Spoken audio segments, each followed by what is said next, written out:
There were a lot of issues that students faced and a lot of things that people were just generally complaining about, myself included, and I just thought I need to stop complaining and do something about it.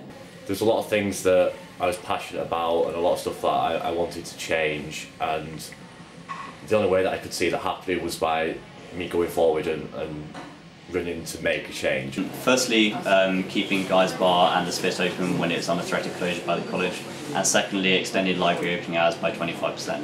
They're not vanity projects, they're things that real students are enjoying right here, right now. When I first started, there was only Raw, which was a magazine. It came out kind of 3 times a year. There was no radio station, but I think I kind of helped lay the foundations for what I've seen happening now, which is there's some really great student media at King's, and there's the TV, the radio is amazing, Raw looks really, really great. Getting rid of the resit fees, because previously students were charged to resit exams, and we said that was outrageous, so now they don't have to pay for resits and they can do them for free essentially.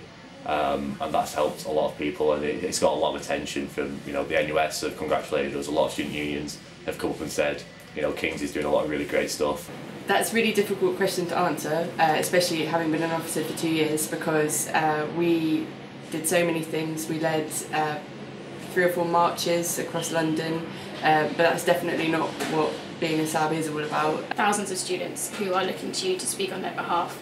So you have the chance, the opportunity to really engage with people who haven't had that platform to air their views. And though we didn't manage to stop fees from being put up, we kind of did give it a really, really good go, and the best thing about it was we felt like we were part of a movement, and we felt like we maybe could actually affect some real change. I think the best thing is when you do something for students and you get something changed for the better, and then you get emails and you get messages from students saying thank you so much for doing that, it was an issue that was affecting me, or when you go out and people come to you and say hey, thank you so much for sorting that out, that makes it all sort of worthwhile. First and foremost, confidence. If you can get up and speak to 3,000 people at a graduation speech, if you can tell one of the principal's central team that their plans just aren't good enough, then you can really do anything. Whatever job I apply for, I can always bring something from my time as a student officer, so I can say that I was able to write bids, I'm good at communicating. Everything that I've done, I've been able to tailor to all the different jobs that I've applied for. I only have a career because I was a student officer. I applied to Deloitte, and in my interviews it was the forefront of my conversation. It was the only thing they were interested in hearing about.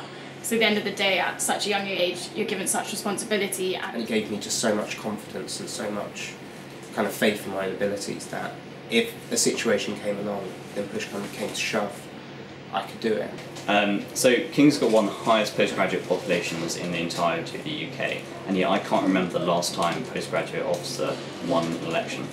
Now, I'm not saying that undergrads can't represent postgrads, but it really helps if we have somebody in the team who understands the problems postgrads have and can go out and actively solve them. I think sometimes health students feel a bit separate over on the Guy's campus or here at Waterloo from their counterparts across the river at the Strand. But, still kind of all one university, and it's all kind of to the benefit to everyone. And the more you can think about the different views, the better the student body is going to be represented. If you look at kind of society as a whole, there aren't really many women in positions of leadership at all. The thing that I would hate to think about is if there are girls at King's who think, I'd really love to be an officer, but for some reason or another they just feel like they can't do it. When I came to university, I wasn't out to my parents or family, I wasn't out to any of my friends at university, but actually having role models and people who were in positions of leadership, for example in the Musical Theatre Society, that I was part of when I was a student, and in the student union as well, really gave me the confidence to kind of be who I am. Everybody has something about them which makes them unique. Everybody has a different background, and through that and through your own experience you can really make a difference to people.